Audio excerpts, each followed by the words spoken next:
Hi everybody, it's David Matsumoto from Humintell. I wanted to thank all of you who contributed all of those interesting questions to us about smiles because we're in National Smile Month right now. And so as you know, we've gone through them and we've picked one to kind of answer today because we thought it was interesting and many of you would be interested in it. So here's the question that we're responding to. I've heard that smiling can boost your mood. How does this work? Actually, that's a great question, and actually it does work every once in a while.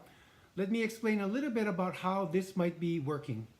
And the explanation starts with an understanding of our core emotion system. This is a system that we have in our brains that allows our bodies to react and have an emotion when we perceive something that we will become emotional about. So when we perceive something that we're going to become emotional about, this core emotion system, this system that allows us to process that information and tell our bodies and our minds to fire off the emotion, that core emotion system, when it elicits an emotion or when an emotion is elicited, tells our body to start turning on its physiological and psychological engines. So as you know, it turns on the physiology, it turns on our central nervous system, our autonomic nervous system. It gates some of our cognitions and whatnot. And one of the systems it turns on is our facial expressions. So you can kind of imagine this emotion control center in our brains that kind of tells all the rest of our bodies to do something. So that's what happens when an emotion is elicited.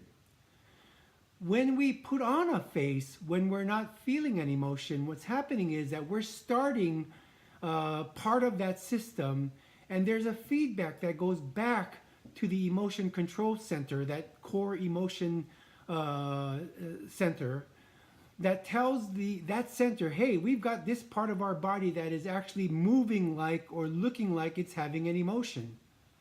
So then it tells that core emotion center, okay, we're having this, it looks like we're having this emotional reaction here. So then it kind of turns on the rest of that core emotion processing center and tells the rest of our body and our minds that we may be having an emotion. So it's this feedback from the external periphery that kind of elicits the emotion system by turning on, in a negative way, in a reverse way, that core emotion system. And interestingly, it doesn't happen for everybody. It happens, but it does happen for a large number of people. So a large number of people will have their physiologies actually turn on, and then some smaller percentage of those people will actually feel like they're having that emotion.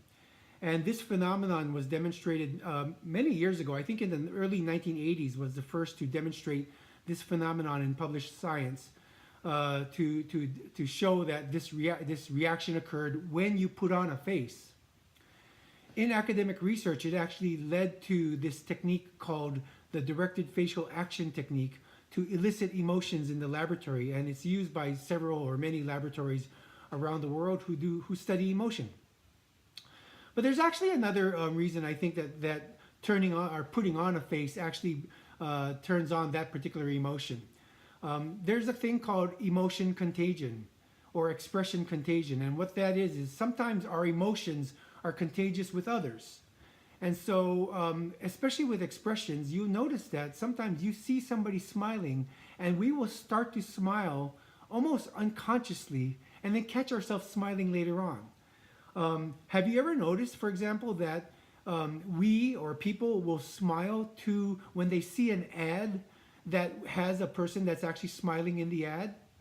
And that's actually one of the reasons why there's smiling people in ads, so that it starts this kind of pleasantness or positivity so that people can have a positivity about that particular ad or the product. And so there's this social and emotion contagion that's actually occurring as well, where I think when we put on a face, and it might help elicit that kind of reaction in others, which then augments or even starts that kind of emotion in us. So there's those two reasons why I think this occurs. But we have to be careful. We know that this does not work many times as well. And in my experience and in many research, I think putting on a face, whether it's a smile or anything else, does not necessarily turn on that emotion, especially when that person is having a different type of emotion in a very strong or intense way. Especially when, so for example, we did studies many years ago of depressed people with depression and people with many different types of mental disorders. And we were asked, well, can you just ask people to just smile and it will alleviate the depression? And actually the answer is no, because when a person is in the grips of a very strong emotion or a mood or a sentiment, just turning on the face or just having some periphery to do something else will not overcome that one central emotion that's so intense. And so clearly there's many times that this does not work as well. But if you don't have those kinds of strong emotions or you're not in the grips of that, put on a smile. It might lift your mood. Thanks a lot for that question.